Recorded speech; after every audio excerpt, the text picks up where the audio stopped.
How does that make you feel? It's pretty good. I hate ukulele.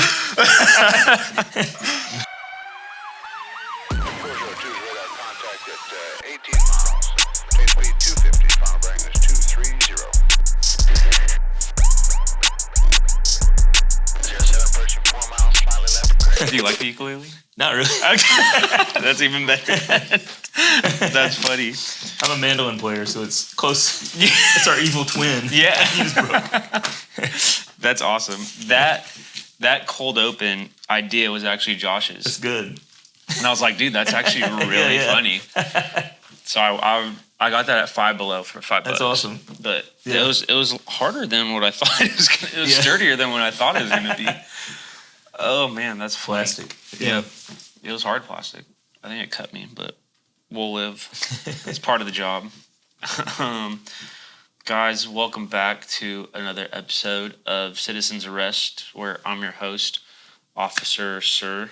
That's what I go by. All right. Where we interview and dive into the lives of people just like the viewer. Today, we have Joshua Britt, who is an artist, musician, collector, and a creative mind here in Nashville. Welcome. Thanks. How you doing? Doing good. Doing all right? Yeah. I can't do my usual ticks with all the... Are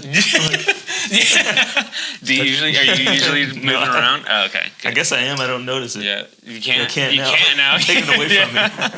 Sweet. Well, we usually start off with like a little icebreaker question. Sure. Do you have any childhood trauma? I'm sure I do. Whoa. I'm just kidding. I'm just kidding. We won't go there for that Definitely fast. not. But icebreaker question: if crime was legal for a day, what would you do? I would just go around stealing stuff. That's not Ferraris. Yeah, that's not a bad answer. Who else did we ask that question? Did we ask Josh? That's easy. I don't think we've ever asked anyone. No, we have. Have we? Because I remember someone wanted to do, was it Cooper? Someone wanted to do something crazy, and I was just like, I would have just done like insider trading and just made a lot of money. But people do that now, so I guess it's not really. We still have to get on the inside. If stealing is like, you just got to get there before everybody else realizes the rules aren't broken. I would be good at like figuring it out that it's legal and then immediately start stealing. Like if only you knew it was legal for the day. Yeah. It's like you could do whatever you wanted. Yeah. You would just steal like nice cars. Oh yeah. Yeah. Steal one, like ram it into another one. Steal another. You can't get in trouble, so I mean, it's basically you're just like living a GTA server. Yeah, like, pretty much. Yeah. I would just be stealing them, hiding behind a barn, and then go get another one. Just like, this isn't going to last forever. Yeah. True. You'd have to get a garage. Yeah. Like a 20-car garage and just start piling them in there. The responsibility would get ridiculous. Yeah, that's true. You would have to get a house. Well, because after that day, then you'd have to like get insurance on all of them. Yeah, I know. I wouldn't think about that. Yeah. It would just be for the day. A Corvette, yeah. In your garage, but then you have to pay like $5. Unless you just drive them around for 24 hours. Yeah. I mean, yeah. But Josh, so you're an artist, musician. It's your full-time job. Yeah. How did that journey start? Like where the influence in your life and from the influence of it? Yeah. I grew up in an artist family, so my dad was a Southern rock guitar guy. Okay.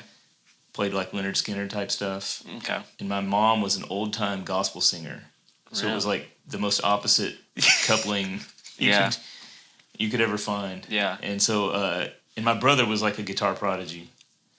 Okay. And I was like the older brother who I'm like, I'm not going to let my younger brother be better at me than this. So I'll just not do music at all. And No then, way. Yeah. And so then I got to college and I don't know, I just started playing mandolin. I got into the Grateful Dead, I think, first. Mm. And I'd never heard of them before. I thought they were a metal band when I was in high school. Yeah. And then just because of all the skeletons and stuff. Mhm. And then, I got into them. And they had, and one of Jerry Garcia had a band that was a bluegrass band. Mhm. And it had a mandolin player. So I started playing mandolin. Is that what made you, like, you heard him play mandolin, you're like, I want to do that? Or did you already start playing? No, it was a mandolin player in his band that I played, David Grisman's his name. Mm-hmm. And he was a genius mandolin. I mean, I loved it. And so I became obsessed. Yeah.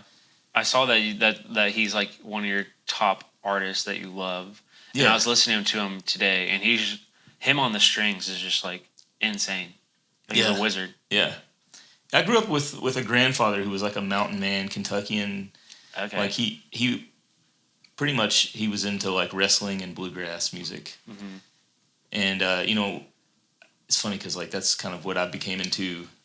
Yeah, I like went back to his thing. Yeah. Because I got into mandolin, but yeah, he sort of helped raise me and stuff. So I think that's where I got into that thought. And then the Grateful Dead, it was like, wow, this is cool. I've never thought of his stuff being cool. Mm. So yeah, I just started there and I made a band in Bowling Green, Kentucky at Western. I started like a jam, so it was like a old time music jam. Okay. And people just started coming to it. And it was right when Facebook was like where it was coming to college. I think it was just in colleges at the time. Yeah, that's where it started. Yeah. It's just college campuses. I think so, yeah. Mm-hmm. And it was just like there used to be sort of like a hack with the events where I could put on an event. Like I'm having a party at this.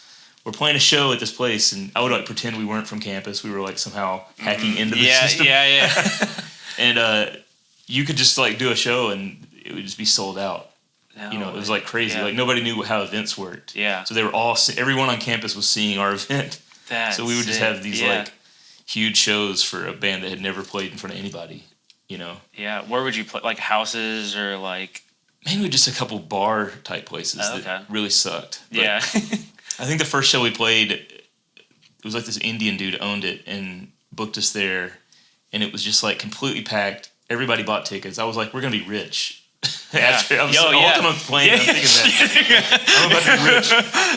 Yeah, They're just playing the main. I'm like doing the math, like how many people were there. Yeah. And after the show, like the security guards looked like the Outlaws biker gang dudes. Mm-hmm. And I was like, why are they taking tickets?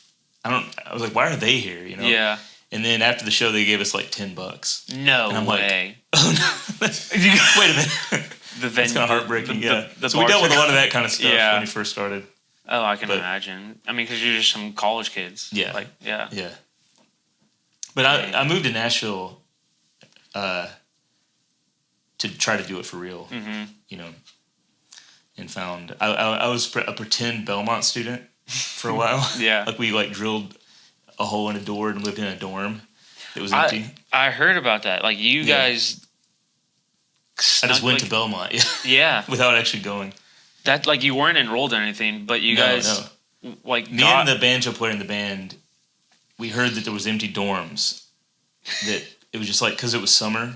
Yeah. And we were just like, they have running water, they have everything you need. So you broke into a dorm. Yeah, so we I was like, I can pick a lock, I can figure this out. Yeah. And it just wasn't working. And I was like, all right, I need someone to encourage me.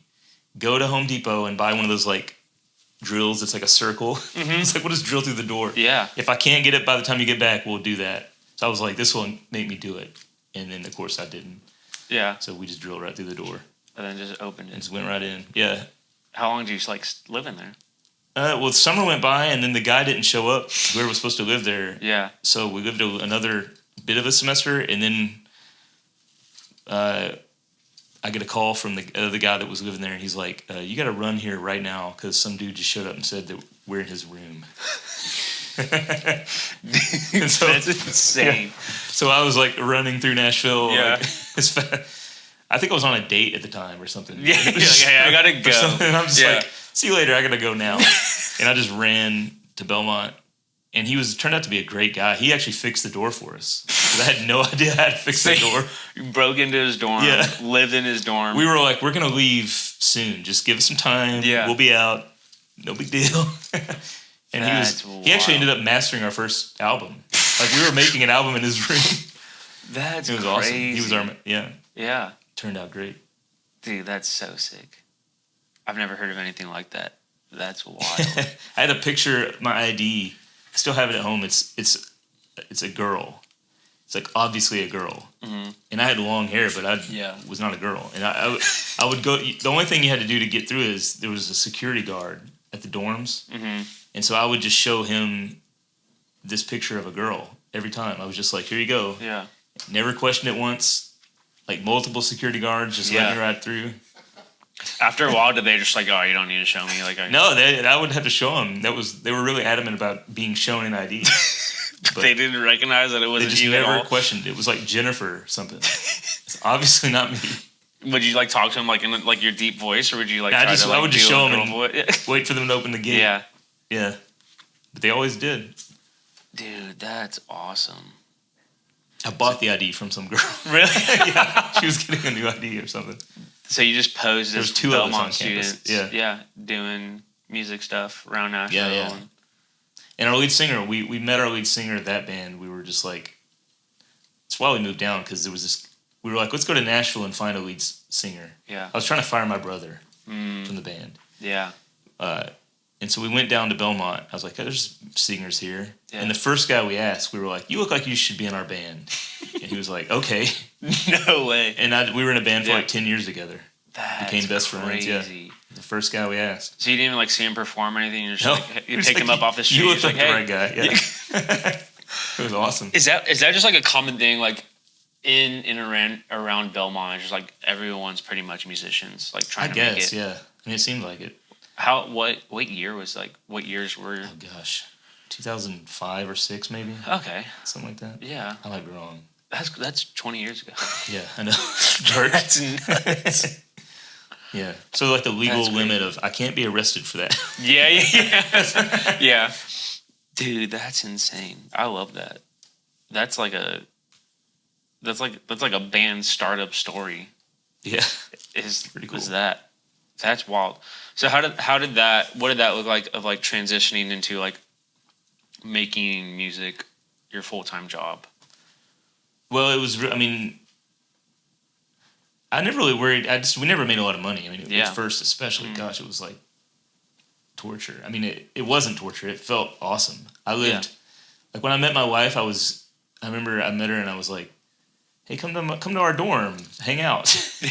And it was just like a pile of dirty clothes. Yeah. And I think at the time I was chewing dentine ice because I didn't have a toothbrush. What's a dentine ice? It's like gum that cleans your teeth. It gives you. Yeah. So they say. Yeah. It's just like gum that's made of fluoride. I was just like, yeah. So I don't know. It was really.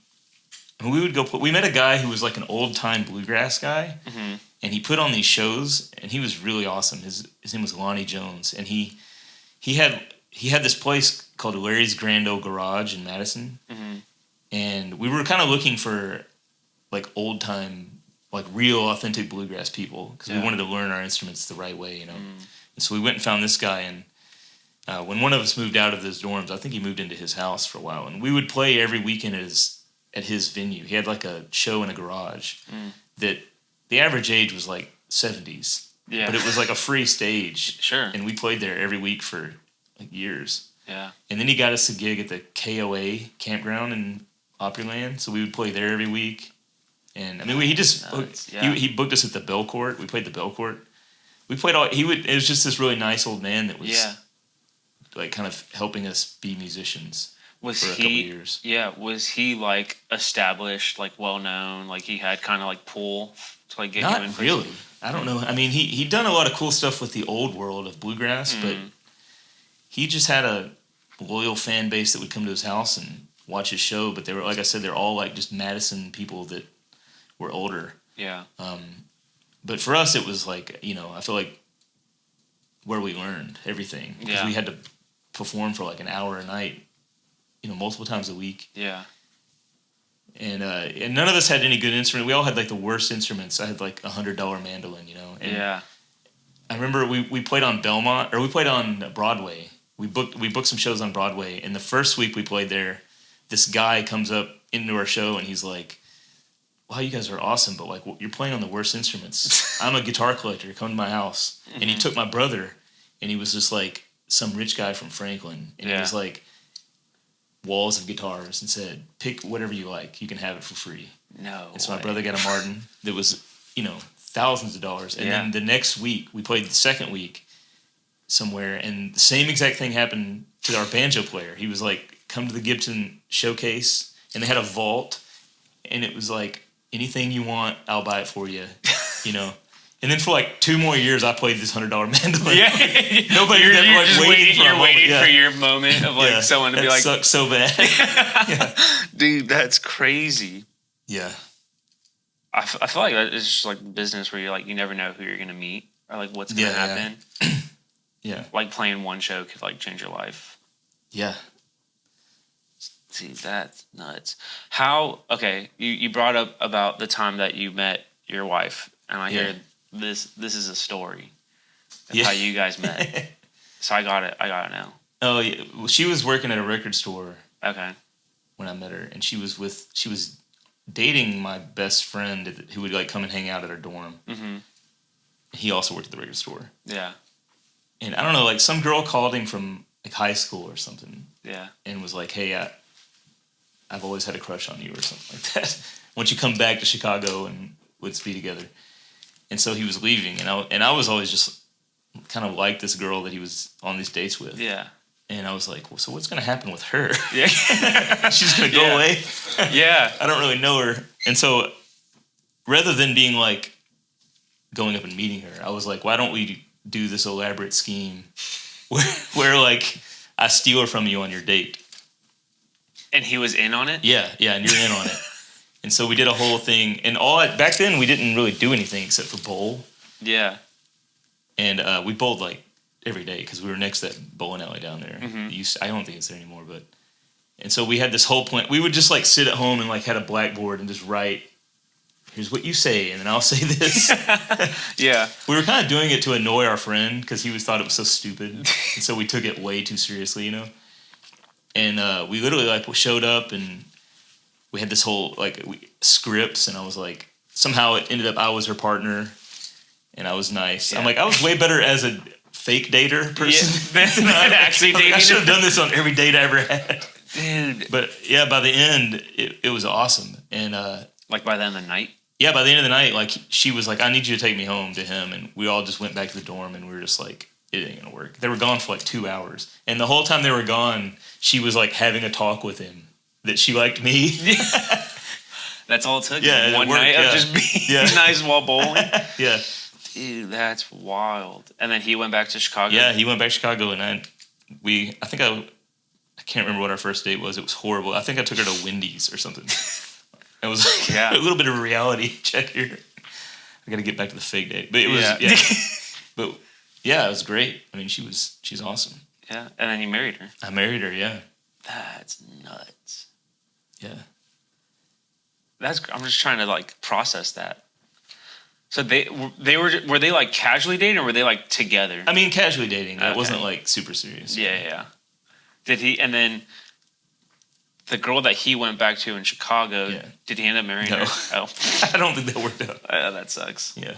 But he wasn't part of the band or like. No, he was a musician, but he wasn't. He was like just a guy that I love playing music with. Mm. Yeah, gotcha. Now, do you like meet a lot of people, like who do like that old bluegrass style of like playing that you guys do or did? Yeah, I mean a lot. I've met a lot of. I mean, the good thing about being into that kind of music is that your heroes aren't that hard to meet. Mm. I think that's like have small time heroes. Yeah, is awesome. Yeah, because I think now a lot of the people that were my heroes back then, I make music videos for now. Jerry Douglas, like some of those people. I mean, people that I never thought I would meet in a million years. Are now like friends, and a lot of people from my band that we started are in their bands. No way. Yeah, like our original band kind of split up and went our own ways, and our fiddle players played with. Last week he was playing with Steve Martin and Marty Short.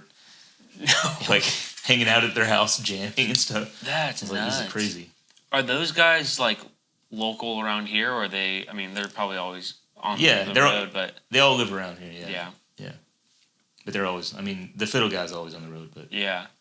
I like what's crazy is like I've never like really been into bluegrass, but like all those names that you're saying, they're all familiar names. It doesn't matter. yeah. Jerry Douglas, you might know him. He played with Alison Krauss. Mhm. So if you heard, it was always billed as with Jerry Douglas. But I don't. We didn't do a lot. We only did traditional bluegrass at the very beginning, and then we went on to complete different world styles of music and worlds. Now I don't do much bluegrass at all on my own. Yeah. But you still do play. Yeah. Oh yeah. Yeah.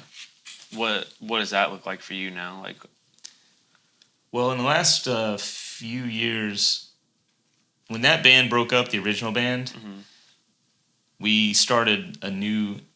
I didn't really know what to do with my life because it was all I'd ever done, and like everyone else in the band immediately got cool jobs, like for record labels, and I was just me, like, what do I do now? So I put together a fake band. It wasn't really fake, but I just kind of booked a show before I had a band in China. So I went to Shanghai for like 2 weeks and played and took a band over. And that was where we started a film company. We started on the way over there. We were like, why don't we... I was making music videos for my band.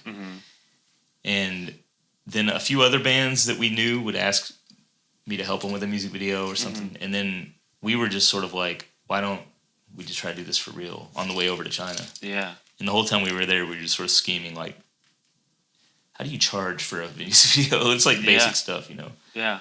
But, and then we used that company. We made, our first film we made was, we started a band called the Orphan Brigade. Okay. And we made a location record type of thing. So it was like we went to this house in Kentucky. It's supposedly one of the most haunted places. Like, all those ghost shows have done that, have done shows at this place. And we spent basically a year going up there and writing songs and ghost hunting with the people there. And we made an album in that house.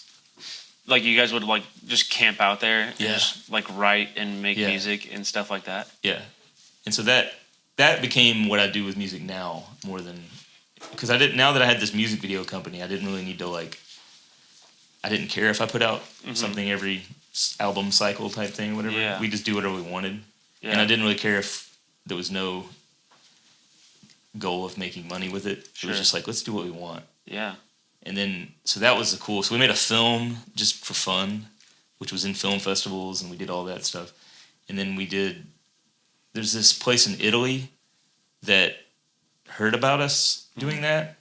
And there was a guy that, we had a record deal in Italy, and they took us over there, and this archaeologist or historian lady she was over this underground city of caves in like the Knights Templar built. Yeah. And she was like, I want you to do what you did in Kentucky here in Osmo, Italy.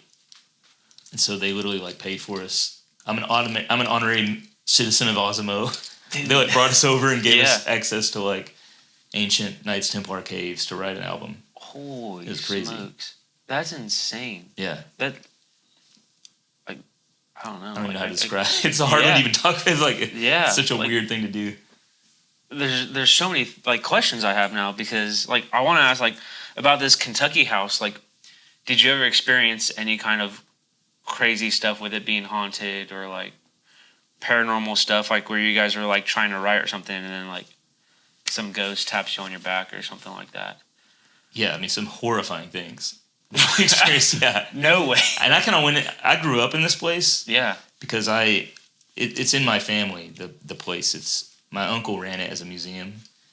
And I always heard about it growing up, but I never would like spend time in it. And I mean, we've got photos of stuff that we took that I think might be the best ghost photos I've ever seen. No way. Like legitimately like a little girl on a photo of that wasn't there, and I saw it in real life. I mean, I saw it. We've got the craziest thing we did is we were writing a song. Yeah. There's the little girl in the house that burned in a fire during the Civil War. She's like what they all say haunts the place. Okay. And when you go there, it's like over the top. Like there's people that are like, kind of my fascination with the place is watching other people ghost hunt and sort of seeing how everybody approaches. You know, there's always the person that's like, I know the ghost the most. You know, it's like a competition. It's It turns into this thing. But every once in a while, there would be somebody there that would be like seemingly legitimate, would say something that would happen, which I've always kind of like, what on earth was that? Yeah. The craziest thing though was nobody was in the house but us, and we had to write one. We were like, we have to write a song about the little girl, because the whole album is about the people that lived at this house. Yeah. And we hadn't written one for her. Her name's Mary, and we were writing like a lullaby called "Goodnight Mary" in her room upstairs, and like suddenly, the most crazy crash just starts happening downstairs, in like multiple times. It's just like, it sounds like somebody's throwing a piano. And there's nobody in the house. And I literally, it's a museum, so I ran over and grabbed like a Civil War gun and sword off the wall. Yeah. Like I was grabbing Civil War weapons. Like, did you think like someone was like I breaking thought so. in? I never thought this is a ghost. I Yeah. was thinking there's somebody breaking in. Yeah. It doesn't. It's too. Which I think is what I always think when that happens. I think people sort of think of ghost. You know, people are always like, oh, there's a shadow moving in the distance. And I was like, that could just be my eye playing. Yeah. I don't know. But then like a couple times in the house, something so obvious would happen where I'm like, I can't explain. This doesn't, my go-to isn't, oh, it's a ghost. There's a person here. Yeah. It's so terrifying. It's not like you're haunted. But we recorded that sound. We have that sound. Yeah. Because we had recorders running in the whole house while we were there. And there's a song called "Cursed Be the Wanderer" on that first album. The drum track to the song is that sound. No way. We used it as a drum track sample. That's insane. And the next day, there's a guy named Bear who ran the place. And we have cameras. Like, nothing was in the house. There's cameras everywhere we had set up. But he went around the house trying to recreate the sound. And in the basement, there's a giant glass case that has arrowheads in it. And if you like picked it up and dropped it, I mean, it's like a 400-pound case. Yeah. It's the same sound. Like on our recordings upstairs, it's the exact same sound as that. That's so like something we had to have been picking that thing up and dropping it. So, but then like when you heard the crashing and you ran downstairs, was everything just like intact and like perfectly fine? Yeah. We were on the second floor, and that would have been happening in the basement. Yeah. And I was not going to go in the basement. The basement's kind of horrifying in that place. Yeah. So I was like, if somebody down there, we lock the door to the basement. Yeah. They're stuck there. That's insane. And so this lady from Italy heard what you guys were doing in Kentucky, and she's like, I got to have these guys basically sign you to a label to do. She didn't do the label. The label, we already had our lead singer of that band, or we all sing, but one of the guys is sort of our main singer. He's from Northern Ireland, and so he already had like record deals and stuff over there. So through him, I think we kind of got signed to this Italian label called Appaloosa. Okay. And one of the people that we worked with took us to Osimo and set the whole thing up, and it was awesome. I mean, we were there during an earthquake, and were you like underground, like in the tunnels? Yeah, it was. Well, we weren't. We were there during aftershocks. Oh, okay. Or maybe the I don't know how that works. Was it? The first thing I felt was in the tunnel, but we didn't really know what it was. Yeah. But then it was like a big earthquake. Like it leveled the city next to the city we were in. It was so big. Holy. Which was like an ancient city. Yeah. Do you know what like the magnitude was of it at the time? I can't remember. It was, in the city it was way worse where it hit this ancient church. But we were writing a song. We were in a cave that, I don't really understand exactly the history, but there's this rich family that goes back to the time of the night. It's like that has been there this whole time. Yeah. And they let us into this cave that's not open to the public, which is crazy. It was like this big honor to be let in. Yeah. And we were like going through a wine cellar, and it was crazy down there. And when you go inside, it's this giant, it's all carved into sandstone, and it's called bas relief, like the art that comes out of the walls that carve it in. And it was a giant depiction of the Garden of Eden from like, I don't know when, hundreds of years ago. And the woman was like, yeah, if there's ever an earthquake, this is gonna crumble. Like, this is really sad because nobody's taking care of it. Yeah. In this family. And then an earthquake happened. And it was done. I don't know. We didn't go back in. I hope not. This is crazy. It was crazy. Why didn't you guys go back in? We'd already done that place. We only had access for a day. Okay. How old were you when you got that? When you did that? Gosh, I have no idea. 10 years ago, maybe. Yeah. In my probably 30s. Yeah. I don't know. Maybe even less years. Yeah. Dude. So whenever the album came out, it's called Heart of the Cave. Heart of the Cave came out.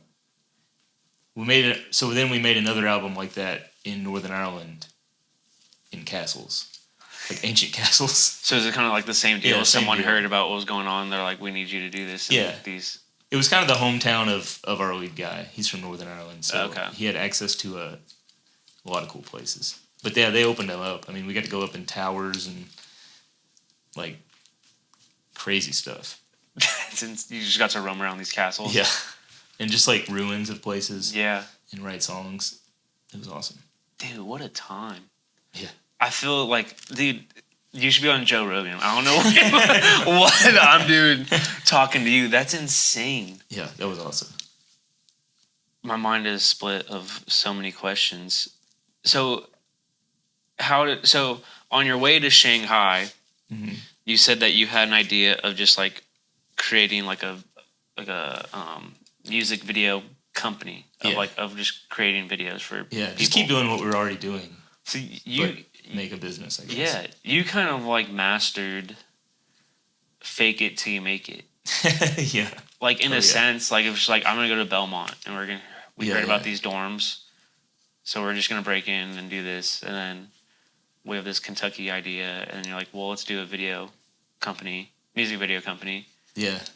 But then you did it, and you just like, you learned along the way, and then you made it happen. Yeah, this, especially with certain parts of music videos, I guess I didn't know how dumb I was. Nobody ever told me that the right way to do things. Mm-hmm. So I was just like, this can't be that hard. Yeah. I mean, what? Like, I know. How good can Spielberg be? Find out a genius. Yeah, he's like the most genius person of all time. Yeah. We had that happen. We had that. I have an album now.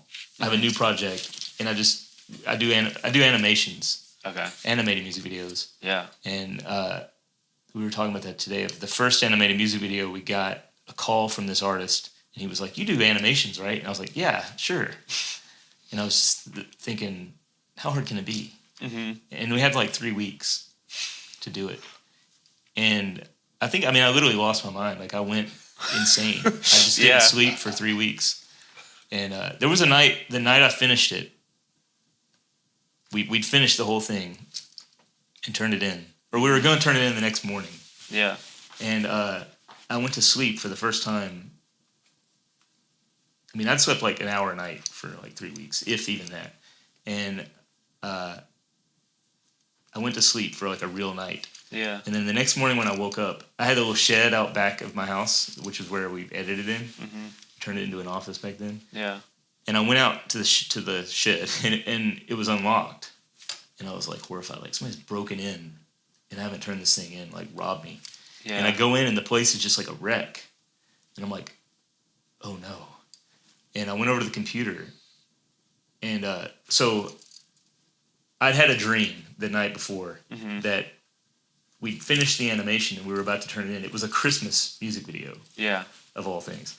And at the end of the animation, the guy that I worked with had this idea in my dream that we should end this animation of a Christmas music video with Wayne Gretzky scoring the winning goal in like the whatever they had. I don't even know what they call it, the World Series. The Stanley Cup. Yeah. Yeah, the Stanley Cup. I've never watched hockey in my life. Yeah.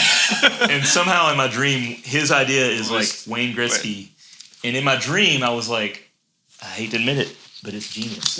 We have to do it. Yeah. It's the greatest idea I've ever heard. And so, but I remember in my dream, like panicking because like, how do we do it legally? Like we're going to get sued. We can't just steal Wayne Gretzky footage and put it at the end of a Christmas animation. So when I went out to my shed the next morning, I looked at my tabs. There was like 100 tabs open of copyright law. I had sleptwalked into our shed and studied copyright law all night.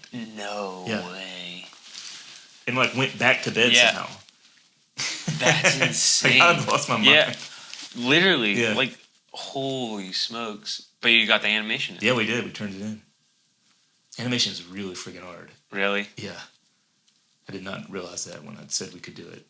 I can't imagine. And now that's what you do? I do it. A lot. Yeah, we do like one of them a year. Yeah. We only do them when it's like a big artist calls. We did one for the Killers last year. We did one for Jason Isbell and then Amanda Shires and John Prine. Yeah. And I just made one for my own album. Just because I'm like, I don't know. Yeah. I'm like, it's the hardest thing I do. I should do it for my own. Yeah. Too. Which album did you do it on? The one that's coming out Friday. No way. Yeah. So it's dropping this Friday. Yeah. Dang. So by the time this comes out, what's the album called? The Quiet Voice of God. The Quiet Voice of God. Yeah. The artist is The Boy the Earth Sings To. Okay. It's a weird band name. Yeah. A new project. Yeah. Well, go check it out. It's gonna be sick. Dude, that's so tight. The more you talk, the more I just want to I want to shut up and just let you talk and just listen. Might be a 2-hour podcast. Yeah, dude. I can literally just listen Dude, to this it. is that's so sick. Were you like your whole family? Like, are they just from Kentucky? Like, do you have deep roots in Kentucky? Yeah, pretty much. The people I have family in Indiana, but they came from Kentucky. Really? So, like, how many generations would you say? Or did you guys just start in? I've done the whole ancestry thing. Yeah. Or somebody in my family did. It was like all the way to coming from England. So we basically came through Virginia to Kentucky, Eastern Kentucky, and then we're hillbillies for life. Dude. I was the first in my direct family to graduate from high school. So we definitely some Appalachian. Yeah. Yeah. I mean that makes sense with your roots in bluegrass and like. Yeah. You have to have a little bit inbred. Just a little bit. Just a little inbred. Just a little bit. To really be good at the mandolin, yeah. You just missed it, but yeah. I definitely have some certain things about me. It's in your DNA, but you I used to when I was in the band, I always had these crazy jobs, and one of them was a test subject at Vanderbilt. So I would just go to Vanderbilt and they would do brain scans on me. Yeah. Or give me some kind of medication and be like, this, you might be a placebo or you might be the real thing. But I would always get to a point because I would work for one department and then I would have to move to another. And I'd always get to this point where they were like, you have a rare disease. I'm sorry. We have to tell you legally. Unfortunately, it doesn't cause any problems. It just gives your body some kind of you'll be jaundiced for the rest of your life. I'm like, I don't even know what that means. Yeah, but okay, thanks. Yeah. So haven't been to a doctor since. Yeah. But you're doing okay. Yeah. Actually, I did the big moment for me. I signed up for a doctor this year to go back. No way. The test subject was as a freaked test me subject? out too. No, as a test subject. No. I'm back. I'm trying the regular way. Yeah. See what happens. Dude, that's so funny. So I want to get a checkup. So you're gonna go back to a doctor? Yeah. Soon. Yeah. I'm gonna get a checkup. How long has it been since? I don't know. I had to go to get some kind of medication at one point, but I pretty much just what do I gotta do to get this medication? Yeah. I didn't really get a checkup or anything. That's wild. But you don't even know the last time you've been to a basic checkup or a physical or It's been a few years, yeah. Yeah. Pretty long years, I guess. But would you say you're a pretty healthy guy? Yeah. Oh yeah. I mean, I wouldn't know any. Yeah. I might not be, and I just don't know the feeling of being healthy. Yeah. To be honest. That's so crazy because you have people who live their whole lives healthy and working out, and I'm gluten free, I'm vegan, but then they have all these health complications, and here you are just I'm just living life, and you're fine. Yeah, I guess. Well, define fine, but you're kicking. Yeah. Oh, yeah. Dude, that's so sick. Okay, so during that time when you were doing the Kentucky stuff and then you were going to Italy, or even before that, when you're going to Shanghai. I don't even know the timeline of all this stuff, but like, were you with your wife or girlfriend during those spells? I was married to her. Yeah, during all that Shanghai stuff. So I married her in the middle of the first band, the Farewell Drifters. Okay, that was the band name, and so I was in that band but she was there by the time I actually did anything with like toured full time. I was already married to her. Yeah. Yeah. What did that look like as far as like work-life balance of like being like a present and good husband while trying to do all like this writing and going to these different places and stuff like that? I mean, I kind of married the right girl for it because she's super independent. And we actually, when we first got married, so the lead singer of that band and his wife got married like a week away from when we got married, a month or something away. So when we first got married, it was two newlywed couples living in the same house. Yeah. We like shared this like crazy cabin over the Cumberland River, and it was like you could hear each other's first fights. It was like kind of hilarious. Yeah. Dude. But we would go on the road together, and then the two wives would be there, stay back. Every once in a while, we'd get a call, and it would be like, "There's a snake in the house," or some crazy thing. Yeah. We've got all these crazy stories of that, and we'd be on the phone like all right, you're gonna want to get a trash can, catch the snake. Dude, that's hilarious. Speaking of a snake, he's barking at us talking, unless someone's outside, but I doubt it. Is there? It's a ghost. A ghost. They follow me around. Yeah. Dude, I still can't get over that of like you being in that house, because I can't imagine. Like, I don't. Do you like horror movies or like? I like them all right. I think. But like then like living it, is there a difference in like watching it, like having experienced stuff like that? Yeah. Oh yeah. you're watching it like this is stupid. But we're like if I'm watching a horror movie, like I watch it. Yeah. Like the newest one, and I thought like it was good, but like I couldn't sleep at night. Yeah. I don't know. I mean, it's kind of like, if you had the option of like, what would you rather come home and see, like a Black Widow in your bedroom with a bunch of babies or a ghost? Like most people I think are like, or a cockroach or something. Like most people would be like, I'd hate to see a Black Widow. But it's like, if you see a ghost, it kind of changes your whole life. Like everything in the world's different. Like they're real, Yeah. I mean, you would think. That's how I would think it would be. But in reality, it's almost like we would have some horrifying thing happen, and then we'd go again the week after and be like, maybe it won't happen again. It was just so random that, I mean, I liked it, but I didn't like that stuff, honestly. Yeah. That stuff was over the top. And I really didn't go into it, like, even knowing what it was. Like, part of me was like, these people are here all just sort of having fun. Yeah. Goofing around and looking in the dark. I wasn't, like, serious about it. Like, you never felt like your life was threatened at any point? Yeah, and I wasn't even looking for a ghost. I was just like... I thought it was fun. Our whole point that we were doing is it was an awesome idea, we thought, to, like, they would ghost hunt and, like, get these sort of... They would always have, like, we heard the message from Harriet, the woman of the house. Yeah. She thinks this or something. And so we'd like, write it down and write a song about, like, what the ghosts were telling these ghost hunters. I just thought that was a funny idea to make a record of. Yeah. But then it, like, by the end, we're, like, ghost hunting with them. Yeah. Now we're one of you. Yeah. Oh, that's so funny. Yeah. How do those records turn out? Awesome. They're honestly, I think the biggest thing I learned from those records as, like, an artist is that I never cared about making money. I never cared about anything. I didn't care what people thought about it. I wasn't like, I feel like when you're a young artist, especially in social media, you spend so much time almost trying to convince people that you're famous already, even though you're not. You know? Like, if you look at anybody's social media, it's like, hey, look at me, I'm famous. Everybody loves me. It's like, that's just how people work, like, normal people don't listen to music that's not famous. Yeah. Or that other people. That's why everybody's like, share my stuff or whatever. But with the Orphan Brigade, we were like, I don't care if you ever see it. We're making albums for Italy. And I don't speak Italian and don't know any Italians except when we're over there.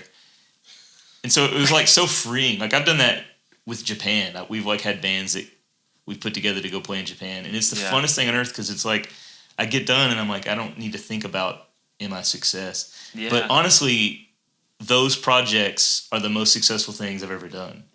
Like, I don't know if there's something about the way you work creatively when you don't care. It just was so, like, we had more people. I mean, that's the only thing. That project, I mean, we had some of our heroes, like John Prine is on our record. He was a hero. I grew up worshiping this guy. And he like wants to be on our record. Like, what? That's never happened. Nobody's calling us to be on a Farewell Drifters record. Yeah. Like, just the amount of weird success we had, is awesome. And to me, it's the best albums ever. I mean, the new album's my favorite. Obviously, I guess. Yeah. But like those albums, I mean, they're the best I think we've ever made. They're all of us that were part of it. All say that all the time. It's freaking awesome. That's so sick. And I like what you said of just like being creative, because like you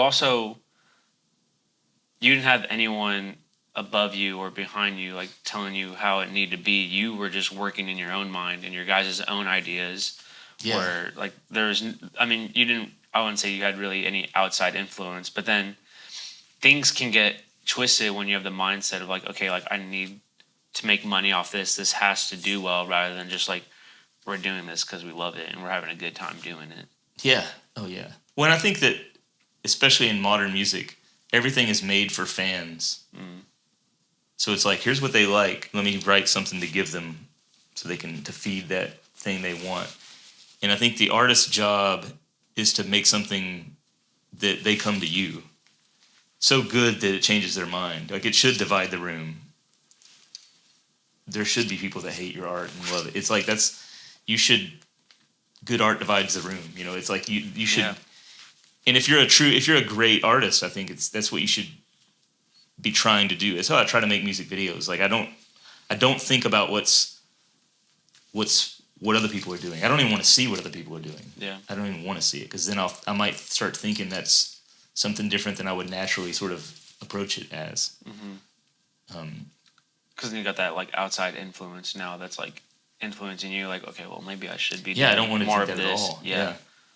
And the guy that I work with, it's also about having a good team of people that are that think that way, that are different than each. Me and the guy that I make music videos with, we're kind of opposites, but we work perfect together. And if I don't come up with an idea, that he'll come up with an idea that blows my mind. It's like we have to. You can always sort of depend on each other that way, and then really neither of us care about what everybody else is. We don't watch that much of what anyone else is doing. So we're just constantly trying to impress ourselves. I want to blow his mind. And and it's just like his job is to be a harder critic than the people that watch music videos. Have good taste. Yeah, is the hardest part of being a good artist, I think. Yeah, because you're not like, especially when you take that mindset of like, okay, I'm trying to think of what other people are gonna like or what the fans are gonna like. It's just like, I want to do something that I think's gonna sound good and what I think's gonna work in my own brain, rather than thinking of what other people or how other people are gonna receive it. Yeah, and we just live in a world of like horribly bad taste in everything. Like, we live in every house is a box. Everything is the same. It's like music all sounds the same now.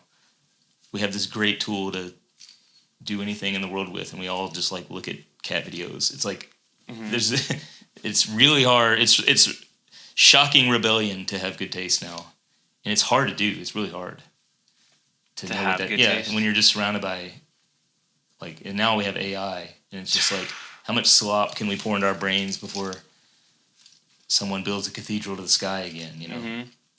Okay, before we get into AI, question. Your honest take on Taylor Swift, though. On Taylor Swift, what? On Taylor Swift, though. Oh. Like her music. I might be the only person alive who's never heard her music.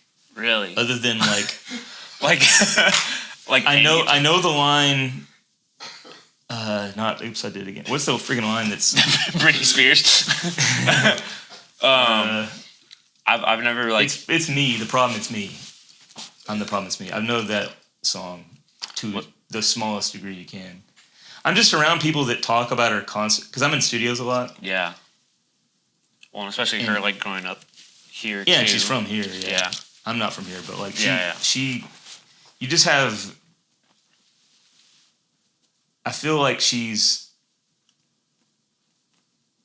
nothing. I don't mean this in a bad way, but it's kind of like going to Walmart to shop for music, and it's like that's a cool thing. That's fine. Yeah. Like Walmart has good music. I bought my first album there, but it's not like everyone's going. I feel like the thing about an artist is if, like in Nashville, when you go to Nashville every week and you see the traffic going there, I always tell myself like if everyone's going one way, the artist's job is to go the other. Like literally, like you turn and drive fast as you can the other way. Yeah.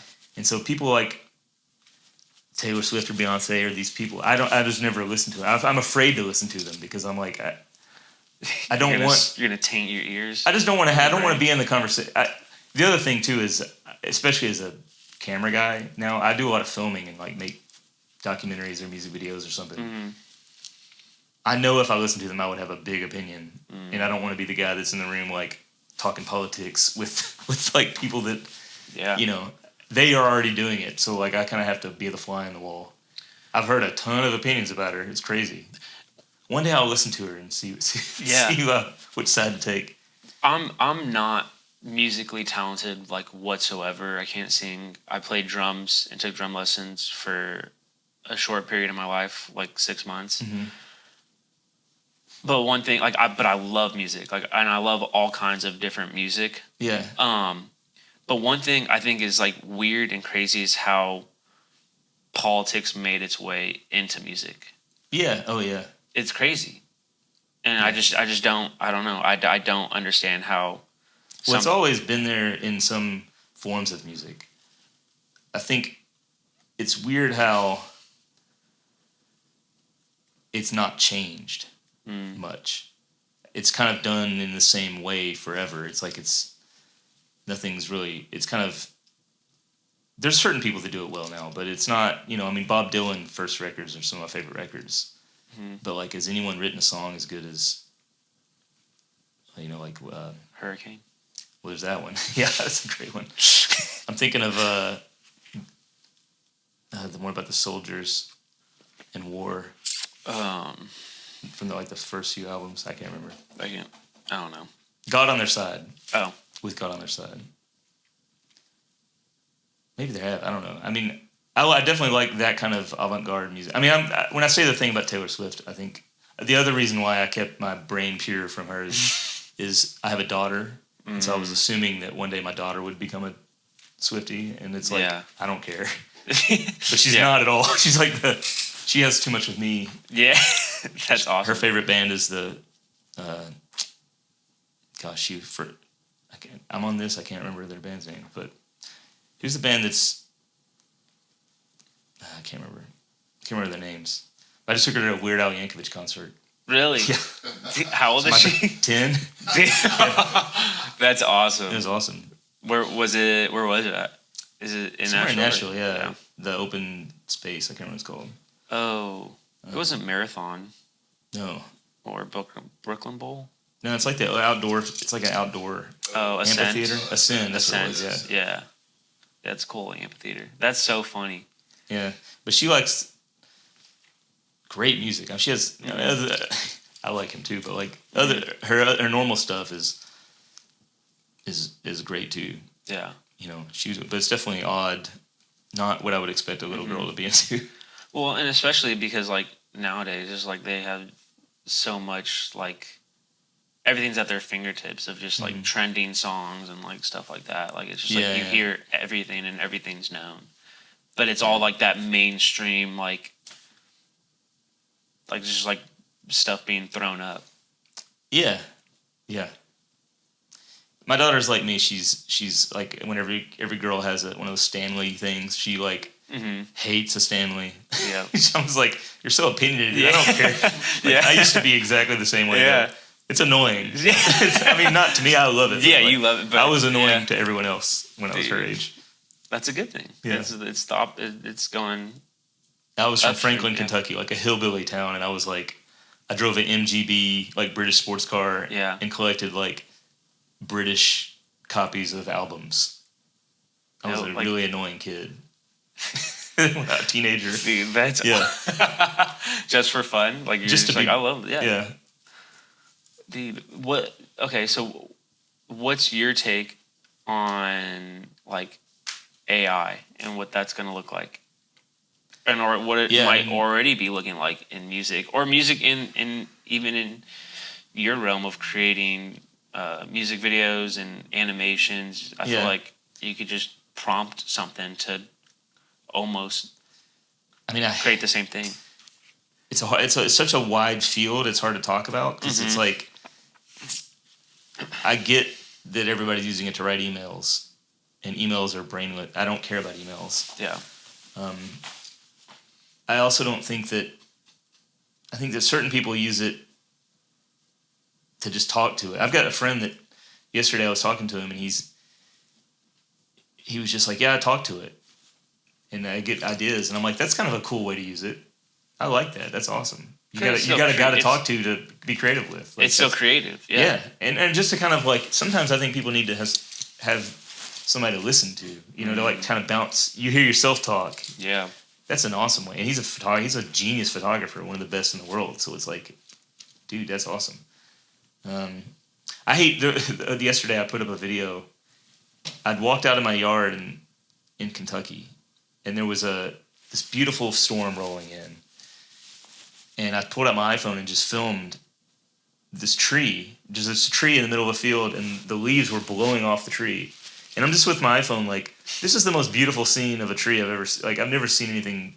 It's perfect. Yeah. You know, like, I wished I would make a whole music video out of this. Yeah. And so for my new album, I had this song about my grandfather on it, and the tree is where he lived. You know, it's his place. So I put it up for like a music video, and someone got on comments and they were like, AI slop or something like that. And I was like, I've never wanted to like fight someone. So I was like, dude, I literally did this with an iPhone. Like I didn't even do it I just posted it. Yeah. With the song, like, hey, here's the song title, you know? And I literally like wrote this guy an email. I got on YouTube and like posted my original video with like my kids running around in it in front of the tree to be like, proof this is not AI, dude. I hate that that's going to start happening. That's because I'm like, I make things that, like, I've spent my whole life trying to be good at this stuff. And my goal is to make things that look like kind of in a world that you couldn't just, you know, make it look unique and cool. And to be, I feel like we're about to enter a world where if someone is like on their phone and is like, I couldn't do this on my phone, it's AI swap. Yeah. I'm like, dude, F off, dude. Yeah, so like, I got mad. I was like, you know, that'd make me so mad. That was the first time I ever really cared about it, I guess. Because I don't think I've paid that much attention. Is kind of like everything. I just focus so hard on my own thing.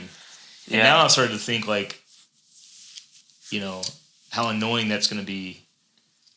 You know, like, I just did an animation that I spent like hundreds of hours doing. Like I hand drew like trees where I would just do it every night. I'd be like, all right, I'm going to draw a tree tonight. And I would just sit there for hours and just draw a stupid tree. And I would have to draw it in layers so I can move it. So like when you watch the animation, it looks like it's blowing in the wind, but it's just me moving the layers. Yeah. I mean, I'll have like blisters on my hand from doing so much of it. And I know that some idiot out there is going to say, you just prompted this stupid thing. Like it's about to happen. I can like feel it happening after that guy, and I'm already angry at that it's going to happen. Dude, I did not feel it. I'm not a very angry guy, but that made me mad. I feel it, and I don't know, because it's like, for me, I think like, okay, there's another perspective where you're like, well, I did my job so well that other people think it's AI, but then it's what's the word? It's like it's challenging your like credentials and like your work. Yeah, and it's not, and the thing about it is AI is not that good. Like I'm John Henry here fighting the machine and winning, and someone said that that's AI slop, and I'm like, wait a minute, I didn't know I was fighting that fight. I don't care about that. Yeah. Yeah, I think it's going to be interesting for that, because I think people, it's kind of like with music. Like a lot of the things people worry about with music, my sort of controversial take on it is that a lot of music kind of deserves it. Because you're already AI. Like you're already just taking the lowest common denominator you can do. Kind of what I was saying earlier, like you have a fan that wants this, so you just feed that to it. It's like you're already being prompted by that fan. As an artist, they're prompting you to write a song about a truck to them. And like that, nothing wrong with it. I mean, you figured out a way to make money. That's awesome for an artist to make money. It's hard. But like, if you come and get replaced by a machine that can do that same thing faster, but like, you know, I've never seen AI, I'm sure it will. I'm sure I'm saying this, you know, but I've made a lot of music videos that I'm like, AI, I've seen people try to prompt things like that, and it's like, dude, it's a joke. It's not, it's like, it's fun. It's like there's a guy that just put a video up, and it was like, he's a guy who makes films, and he was like working with AI actors, and he like prompts like, walk in and get a hamburger and eat it, and like he walks in with the hamburger and eats it, and it's like, walk in and put the hamburger, you know, pick it up, and he walks over and picks it up and takes a bite before he says the thing, and it's like, it's gonna get better, I'm sure, but like, it's not as good as everybody acts like. I mean, that's annoying. You could just put me in that video. If that was my video, I would be the actor and walk over with a hamburger and do it in 5 seconds, you know? Yeah. It's not, I feel like there's certain tools that are nice. Like there's an upscaling tool that says it's AI, although it's not, but it's, things like that are cool. Yeah. Because now you can remove noise from the dark. So if you're filming in the dark, I used to have to spend hours blurring it and then adding grain and doing it by hand. But now I'm like, well, why don't you just do it instantly? That's nice. Yeah. That I don't mind. Yeah. There's different That's tools. just a tool. Yeah. But I feel like there can be like some younger kid who's like, I want to be a videographer. And just for instance, like your example, like you saw a tree blowing in the wind, and they can be inspired by that, but instead of like taking that shot and taking out their phone or going to get their camera and like creating that shot and then making it their own, they're going to see that, and then they're going to be like, all right, I'm going to go to AI and prompt it to recreate that when it's right in front of you. Yeah, pretty much. I don't know. I mean, even that moment of, I don't think I would have, if I hadn't spent years doing it, I wouldn't have put up my phone and filmed that, because in the moment it wasn't as wild and beautiful as it feels in camera. It was just a tree blowing in the wind, but like the way you film it, you can make it look like the most beautiful thing. You can make it look like AI slop if you want. According to that guy. Dang, I want to say the R word, but we're doing so good. That retard. Dude, oh my gosh, it's crazy. Dude, I love talking to music about you, because I'm like, my eyes are being opened to all these things. That's so sick. I want to talk like more about you. Do you feel like you always had this confidence about you on like taking on like not just anyone can walk into Belmont, break into a dorm, and be like, okay, like I'm setting up shop here, I'm gonna pursue music. Like just like me myself, I would have been like, dude, I can't do that. Like that I just wouldn't be able to do it. But you have to have, I don't know, maybe it's like that something in your brain where like something's a little off, you know, like something, it gives you an edge though. But yeah, I think having no direction, like my parents were really good at, I have like great parents, but like like when I went to college, it was like, what do you even do? Why am I even here? Like, what is it? What do you do with this? Yeah. What do what is, you get in the real world and it's like, oh, you're supposed to get a job and have money. Like, nobody taught me. So when I was living on couches for so long, I didn't know that, like, if I would have grown up, known how to do that, been more of a mature person, I wouldn't have done a lot of things that I did. Yeah. But I was always like a good Robin, not a Batman. Like, if I had a friend that was good and wanted to rage, let's do some crazy idea, I'm like, yeah, that's what I feed off of. Like, I'm in. And I'm more in than anybody that you'll ever see. I will learn. You want to be a camera guy? Like, I'll take the camera apart. I'll figure out how to do it tonight. I'll not sleep until I, like, know what I need to know to be, like, the best Robin in the world. I'm 100%. I'm not a Batman, though. Yeah. If I'm on my own, I'll just be a weirdo making, Like, I've always thought, if any time in my life, if I didn't have someone to rage with, to, like, have that partner that we're doing this together with, I would have just, like, done one cool thing and then completely abandoned music and been like, okay, now I'm a painter. And done one painting, and and it would have been a okay painting, but nothing would have ever been great, I think I've always had that thing, like a lead singer, or like, I've always been like, okay, you'll be the lead singer, I'll try to be Keith Richards or something, Yeah. I'm not gonna be the bass, I'm not gonna be like I want to be the second. I'm like, I need that competition. Yeah. Yeah.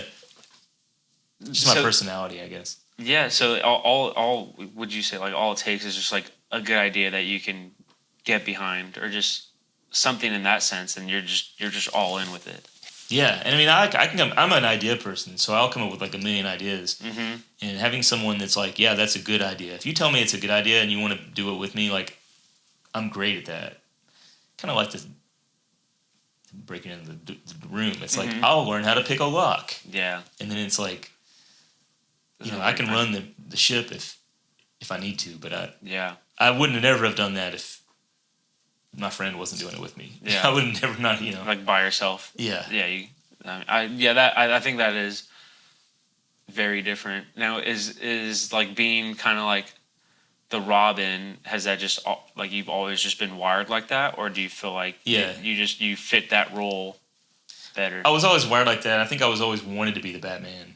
I always wanted to be like, kind of like with my own music. It's like I've always wanted to be able to just make an album on my own and just be like, I don't need other people to, I think it's just like, you always think that, but then I'll just take 5 years to make a record. Yeah. And it'll be the nerdiest thing. And I think, like, that's on this new record I made. I figured out I have to bring people in to be like my partner on stuff. Like, I have to have somebody to be like excited with me. Yeah. Or I can't do it. So I brought in I just asked a lot of people, and I was like, come make this with me, and kind of made a band about it, and made it inspiring. That's sick. I feel like a loner, but I'm really not. Yeah. Dude, I hate, like, well, not I hate, but like, you hear so many times just like I'm self-made. But like, are you really? Because I feel like so many times, like there's either like a mentor in the process, or there's some kind of outside influence, or there's someone that you're bouncing the ideas off of, or, it's like to be, I mean, don't get me wrong, there are people who, they probably, like, whether it's a business, whether it's music, whether it's any kind of endeavor that you're successful in, like, there's maybe a few that they did it themselves and they figured it out, but I would say a lot of times it's like there is like a Batman and Robin, or there's a flow of multiple people in the process that brought you up to this place that you're in. Yeah. Oh yeah. I mean, when I first started making music videos, the reason that talk we had on the way to China was basically me saying, I'm making all these music videos for my friends and I'm charging them, but I just don't, what I didn't say was, I just don't invoice anyone. That's awkward for me.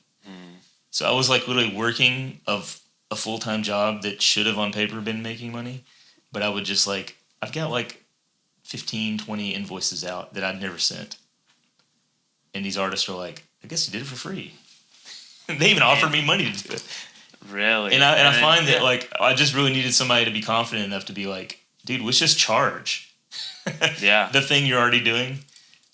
Was just like I'll send them an invoice. It's like as dumb as that is, I still have that problem. Like every once in a while, I'll get hired to do something like on my own, like where it's somebody wanting something specific that I don't need to bring company in for, whatever. And I'll still be like, yeah, I just never sent the invoice, and it's a year later. It's a little awkward now. Yeah. Like do you like not big jobs? Yeah. Do you just feel like there's an awkwardness of sending an invoice, or do you just feel like yeah, kind of, even though like they're hiring you, you're doing the work? Yeah.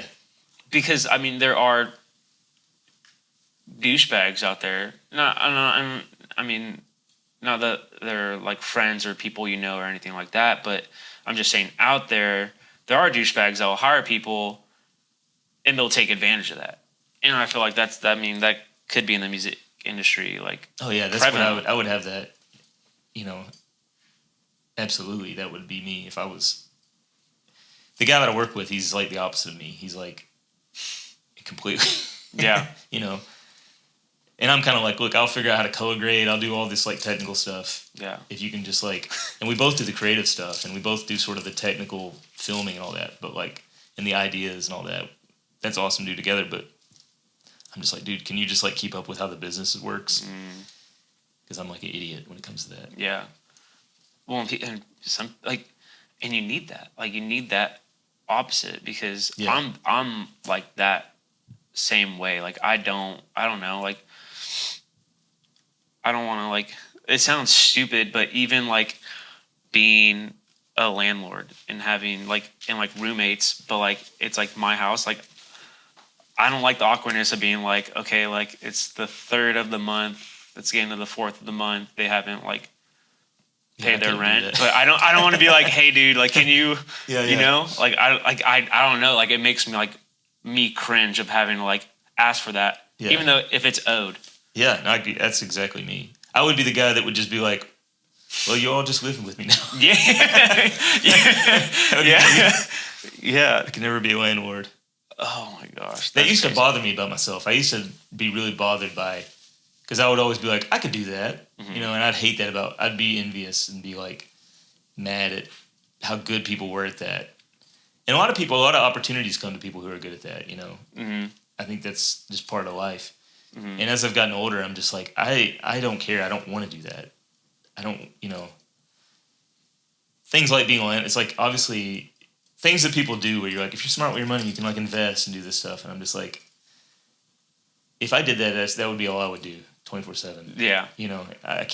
I would stop everything in life and just constantly check the number. Yeah. I would push the button to see like, have I gotten 1 cent more now? Yeah. What about now? And I feel like that could be like a personality trait of just like obsessing over whatever. That's me. Yeah. Like you dive into. Yeah. Yeah.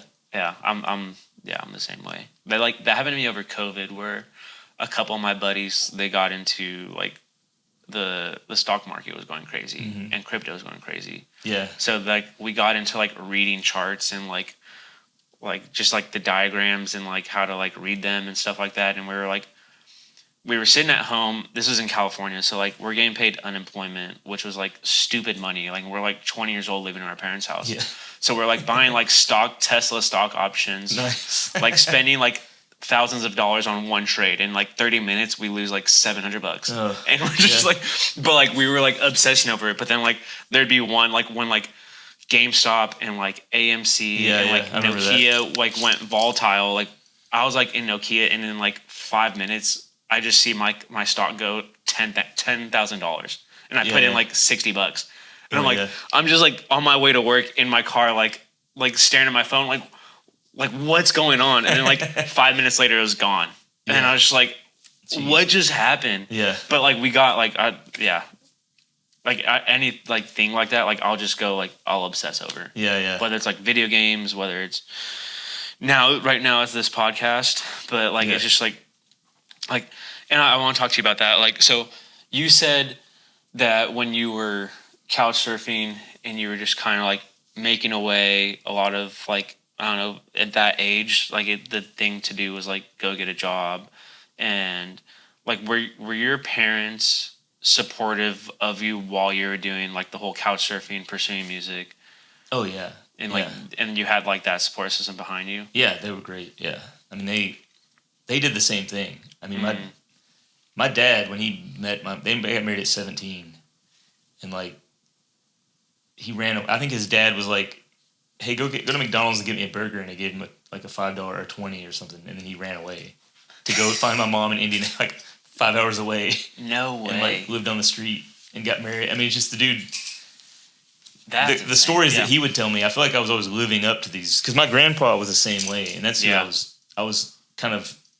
We were neighbors with them, so I was around him my whole childhood, and just the stories he would sit around and tell, we were just like insane. Yeah. You know, I had cousins that would do just like my whole family is just a people that would.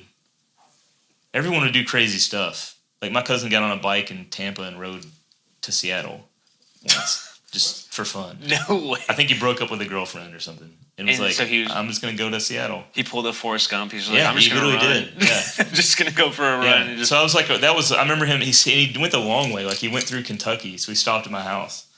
And I'm like, this is just what adults do. They do crazy adventures.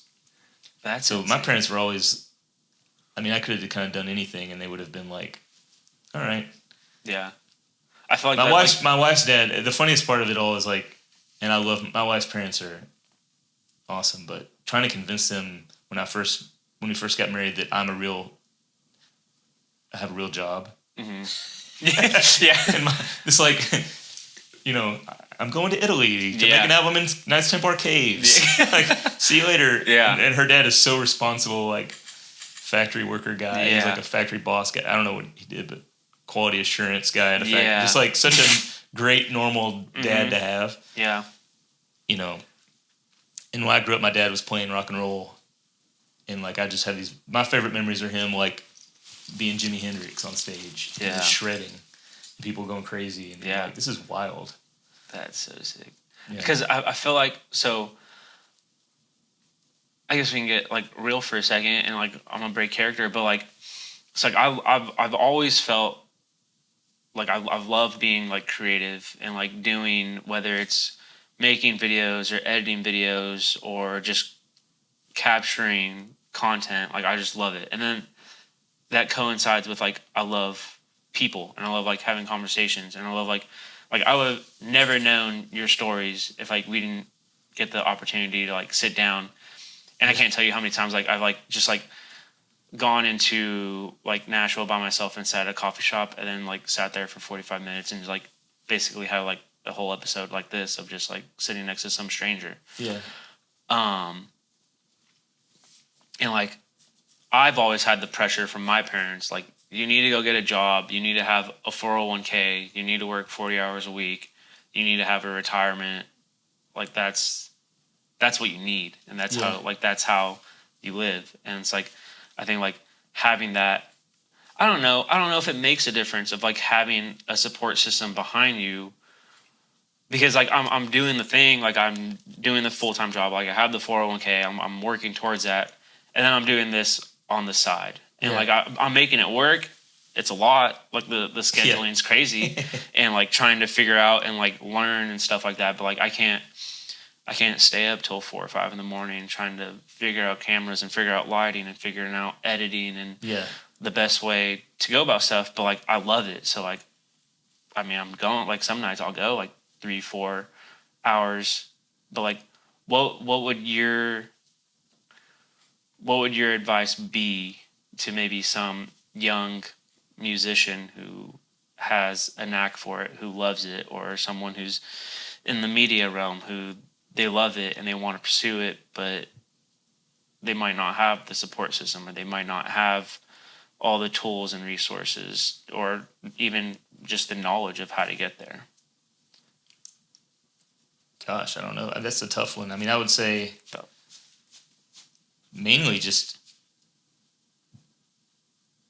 learn the tools, like you're saying. I mean, you have to be good at what you're doing. Yeah. You know, don't kid yourself and pretend you're good when you're not. Mm-hmm. But so become really, you know, like rage, like work hard at the thing you're doing. Kind of like you're saying, but if you're in your, like I haven't always had I had full-time jobs too where I was working at, I was speaking of GameStop stock, I was working at GameStop for a while and like sneaking in the back room and playing mandolin. Like that's kind of where I learned mandolin the most. Wow. But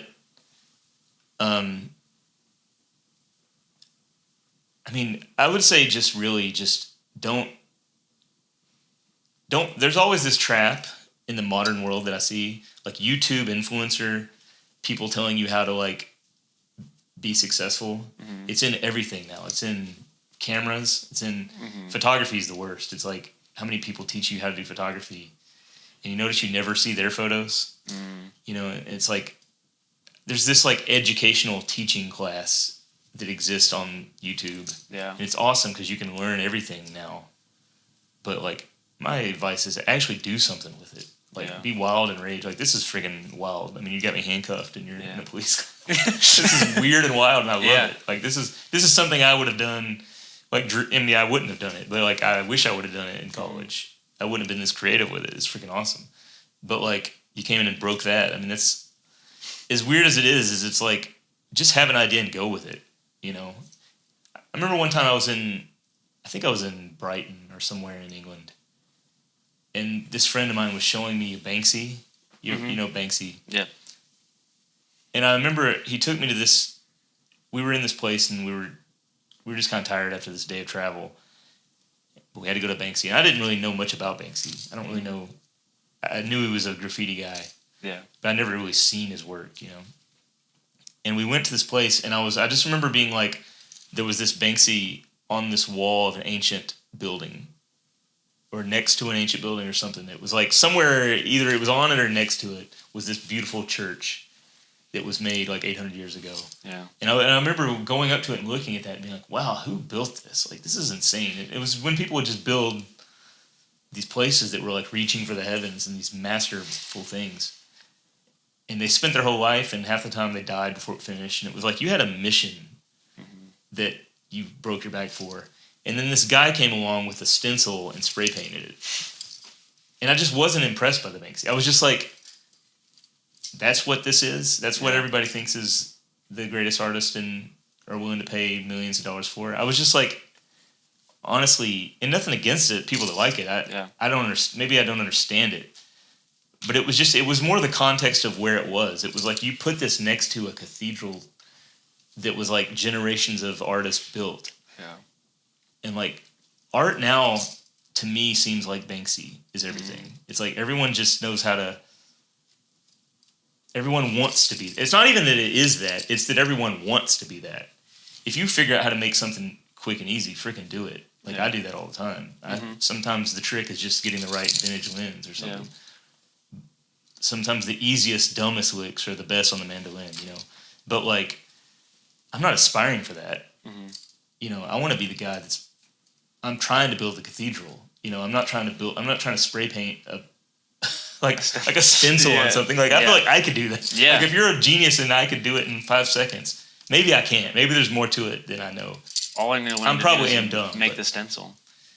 Yeah, I've spray painted walls before. It didn't seem like I think I could do a stencil. I used to be a screen printer. It's like it can't be that hard.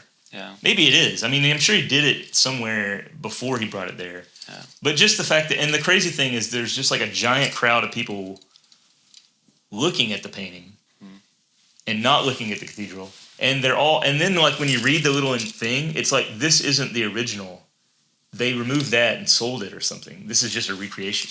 And I'm like, this is the most soulless like art on earth right now. Yeah. Like it's not even the original thing.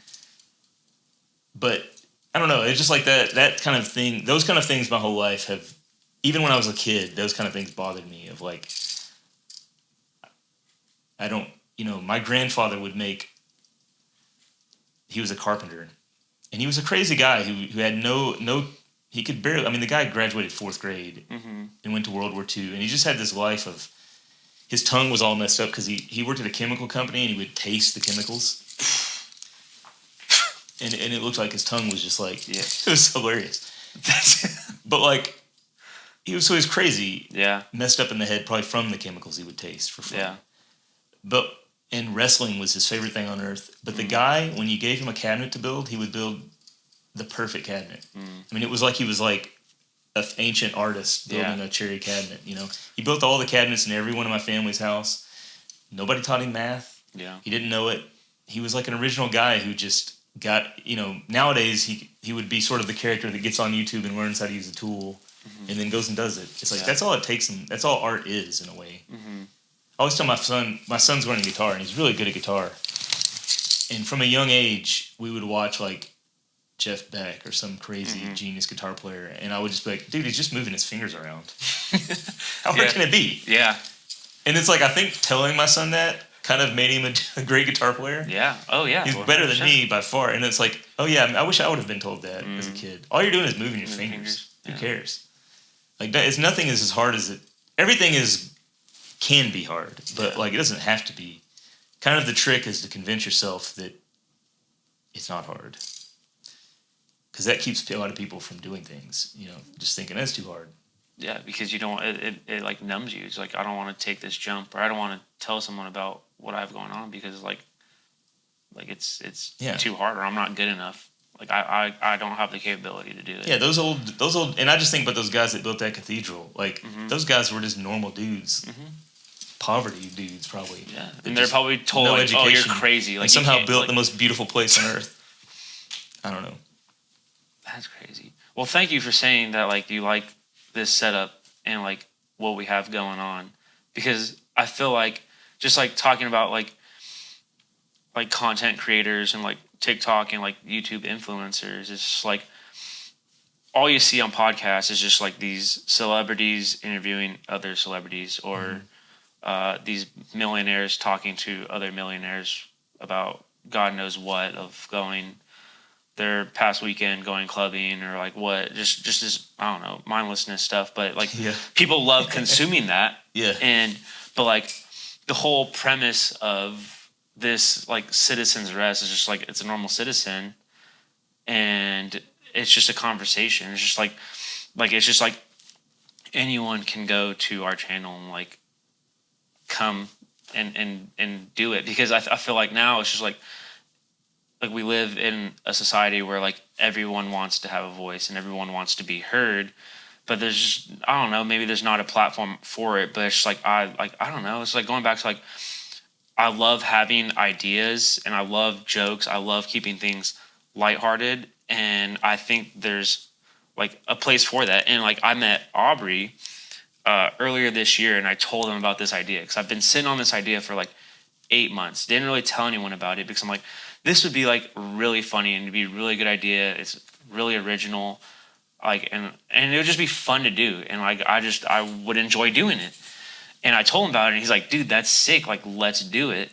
And like, I felt like I didn't have that. And I didn't want to bring it up to other people because I wasn't sure how it'd be received. And like, it took that for me to like, all right, well, let's do it. And like, we like within a couple, like 3 to 4 weeks, we had like, I don't know if I'd even call this a studio, but we had this built and like someone to interview and someone to do it. And then it turned from an idea into actually doing it. And I was just like, this is so sick. Like, it's like, it's so cool to be doing now. But it took Aubrey coming into my life, because like, I don't know, like what you were saying, it's like, I will also I wouldn't be able to like do it on my own. It's just a lot at once. A lot of information to learn, and a lot of moving pieces to where it's like, okay, I thought I had this figured out. And then it's like, okay, to get to this step, I'm missing this, or I need to learn to do this first. But man, it's been so much fun to like learn and do. Yeah, man. I mean, you're young. You're single. You should be doing something this wild. Like every. Yeah, why all the not? Time. It's like we love doing it, so it's like, why not? This is freaking awesome. Yeah, do whatever you want. I mean, that's inspiring. Thank you. You should be inspired. And not bored. Yes. That to me is the key to happiness. And now that at the point that it's like, it's running and it's like, and it's up, and like we tell people about it, and they're like, how do you like, you work 2 other jobs, how do you find time to like make this work? And it's just like, I can't sit idle. Like I don't know, like I feel like we have friends that are just like, they'll scroll on their phone like on Instagram and just be like consuming content. It's like why don't we go do our own thing? Like why I don't know. I feel like it's it's hard to explain, but it's just like it's not hard to explain, it's pretty simple, but like I just can't sit idle. Like I don't know, I feel bad. Like I could be working on something. I could be bettering myself in some form of life or other people's lives. Oh, yeah. But. Well, we had a friend that wanted to do a podcast, and it's called Life's a Beach. It's the guy I grew up with. Mm-hmm. He's this insane person who is one of the most inspiring guys on earth. And he started a podcast. Now he has a cooking show that's called Flavorgasm. It's freaking awesome. Flavorgasm. That's tight. He doesn't cook so much. Like his last episode, he tasted all the Mountain Dew flavors. And it's like, when you watch this thing, you're like, I don't think you've ever seen a podcast, dude. Like, this is awesome. It's like, you wanted to have one. But this guy is like he lives in a trailer park in Franklin, Kentucky. And in his head, he's like a professional director. And he is. Like, we use him. Like this guy, I mean, when he was in high school, he was my best friend, and he would skip all day, but he would walk to school for film class, and then he would skip. He would like sneak out, and it's like you're not even getting counted present to sneak in for film. He took film club or whatever. Yeah. But like, he started this podcast, and it's like now we're making a film about his podcast. That's going to be one of the wildest things. I don't even know how to explain what this film is going to be, because it's so wild what we filmed with this guy. Yeah. Like we have him opening up paternity tests, and on this paternity test, he's upset because he doesn't realize that it was going to be like 1 in a million. He thought it would be like 1 in 100. Yeah. Beautiful moments like that. He's just like, I thought about having a small chance. Yeah. You know, like just like wild things. We have this guy doing, and it's like, man, you just never know where it's going to go next. Like if you just get wild stuff, I mean, that's what I think artists should be doing all the time. That's what I've been doing my whole life, is just collecting weird stuff. And then a lot of times we'll make a music video. We just made a music video that's one of my favorite music videos we've ever made, for this artist who writes these crazy albums. It's called Grandma Loves Her Robot. And the idea is like this grandma who's on a couch and a robot comes and takes care of her. It's kind of set in the future. Yeah. And we built the dumbest looking robot you could ever imagine for this music video. Yeah. But the idea comes from a video me and Ryan made when we were teenagers. Is like how we filmed it. And it's like, I literally am referring to things I did as a teenager with this crazy guy from Kentucky. Yeah. To be like, oh yeah, we got to shoot it like this. And the grandma has to be asleep on the couch while people are walking by. And it's like, dude, that's how I make a living now. Off of doing that kind of stuff. I wouldn't be able to come up with cool ideas if I didn't have all that. Spend my whole life trying to be a weirdo. Yeah. Dude, that's inspiring in itself. But like this, I don't know. This whole episode is just like, I don't know, it felt like it lit a fire under me. So thank you, dude. Yeah, dude. That's awesome. I think we're almost at like 2 hours right now. Oh, really? I think all right. We're closing in on it. So, one more question, and then we're gonna wrap up. Okay. I might put you on the spot here. If you had a TED Talk, what do you think your TED Talk would be about? And can you give me a 1-minute version of your TED Talk? Oh, gosh. I mean, my favorite TED Talk is the guy who just made fun of the TED Talk the whole time. That's a really good TED Talk. Have you ever seen that one? I don't think so. Where he's like, he divines the future, and he's like, here's what the future's going to be like. I've never seen that. You got to watch it. That's hilarious. It's really good. I would have a hard time not doing that. Yeah. I'd be so nervous by anyone listening to what I have to say at a thing like a TED Talk. Yeah. and I would be so annoyed at the people who are experts. Yeah. There's like in this room full of people that you're supposed to inspire, and you're just Anytime I've ever done a panel like that, and I hate to say it because don't be watching. Yeah. Not you, not if you're watching, but I'm always like annoyed by the people on the. I'm always like, ugh. Gross. That's a gross idea. And I just want to troll them the whole time. Yeah. I want them to talk the whole time, and I just interview them. But yeah, I don't know. I think there's a natural part of me from my like hillbilly upbringing that like hates experts. So you, I don't know why. I think about that a lot. I'm not a flat earther, but I could see if things in my life didn't go a certain way, I would be. I'd be like the king of the flat earth. Yeah. And I do spend a lot of time watching it to fill my soul with that part that's missing. So I'd be hunting Sasquatch on a flat earth if I didn't become a musician. That's so funny. That would be my TED Talk, like Sasquatch on a flat earth. Sasquatch on a flat earth. Juvenile Squatch.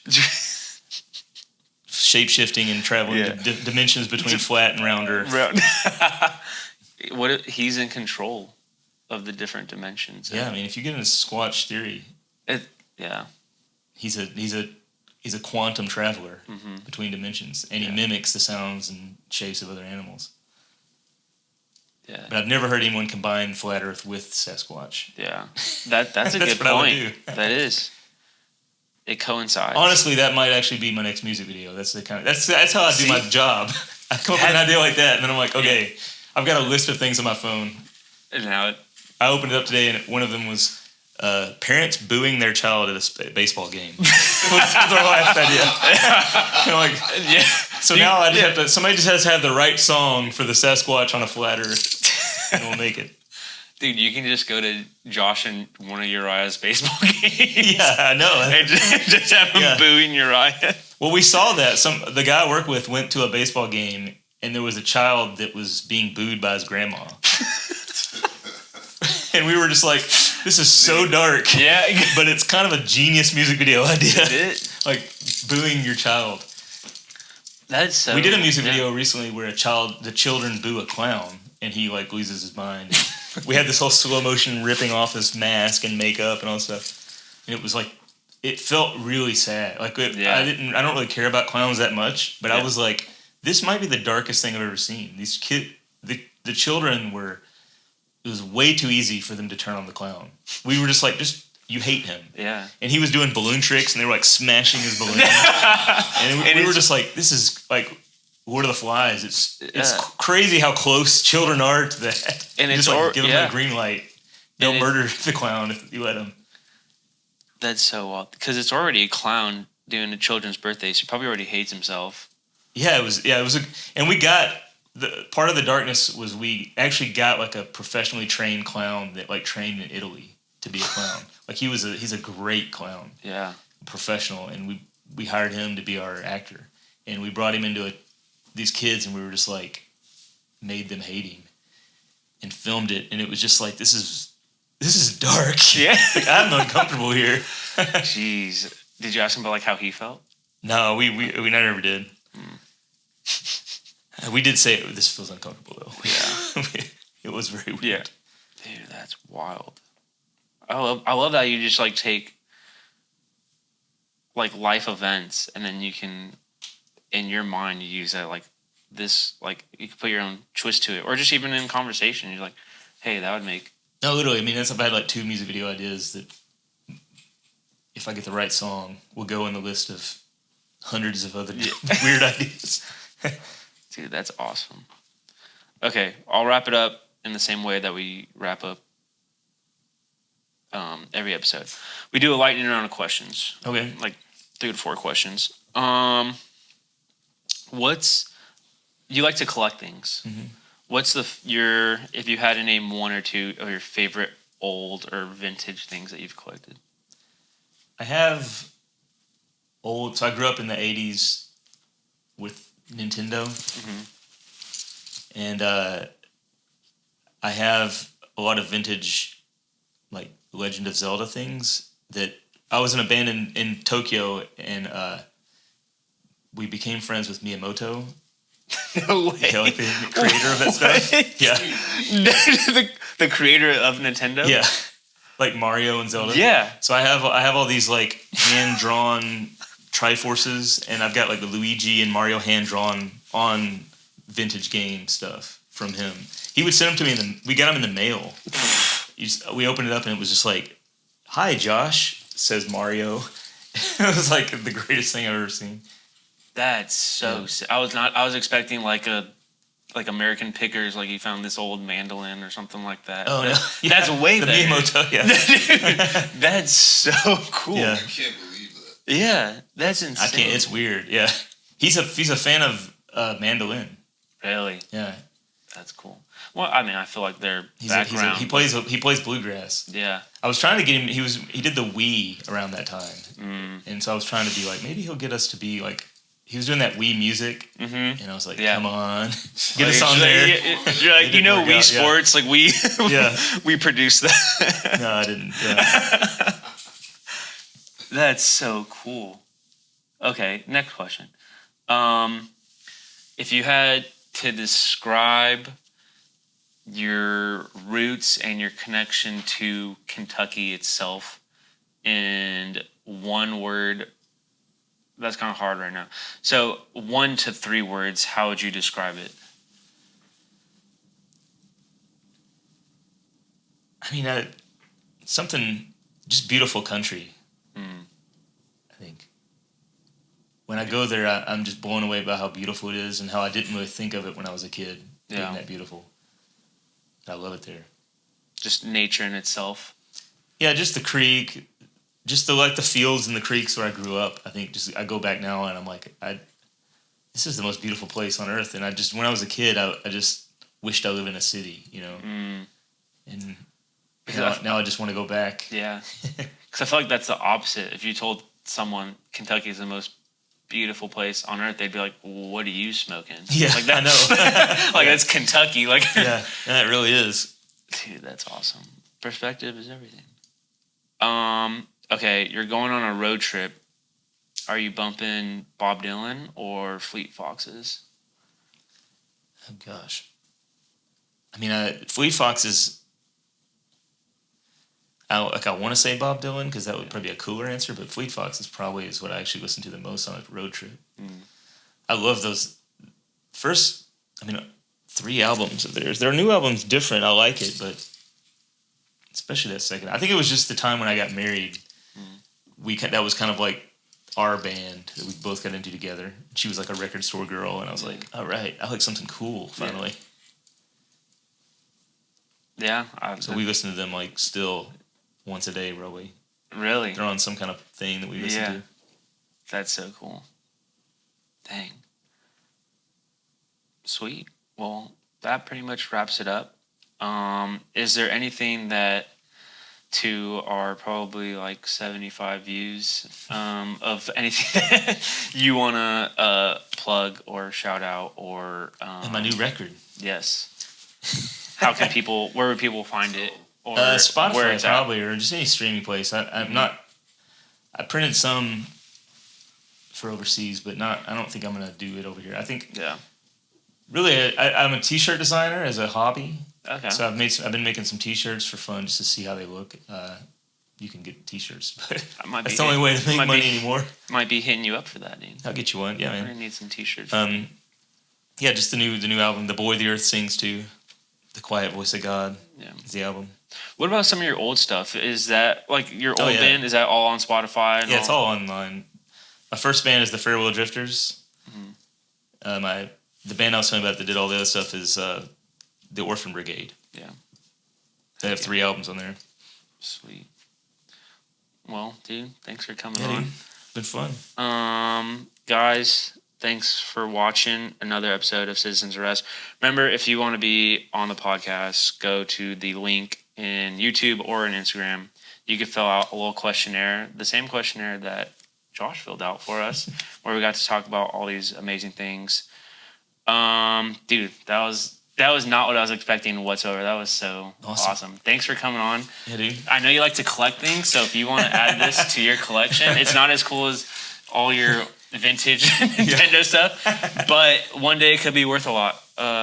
Who knows where this is going to go. Yeah. So, All right. But sweet. All right, dude. That's a wrap. 402 radar contact at 18 miles. Take speed 250, final bearing is 230. 07 approaching 4 miles.